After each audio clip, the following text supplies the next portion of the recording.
वालेकुम सलाम। बनियाना निकरा जुराबा बल्ला जी 200 400 800 700 बस शुक्र है अल्लाह का बकल लंघ रहा है। शुक्र है अल्लाह गुजारा नहीं है, करना पैंदा बस। जो दौड़ है रोटी लभ जाए वह अल्लाह पाक का एहसान है।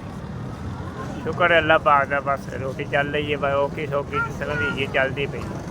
बच्चे 3 2 बच्चियां एक बच्चा। ये बच्ची का बिल मकान के किराए शुक्र है इन्ना ही कर लेता। शुक्र है अल्लाह का करम है।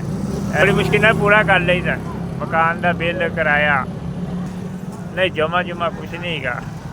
जो शुक्र है रोटी रोज़ कमाना रोज़ खाना, वह ही हाल है। शुक्र है भेजे उन्होंने अल्लाह बहुत देवे, सलामत रखे, उन्हें बच्चे भी खैर होए यार। बड़ी मेहरबानी यार उन्होंने।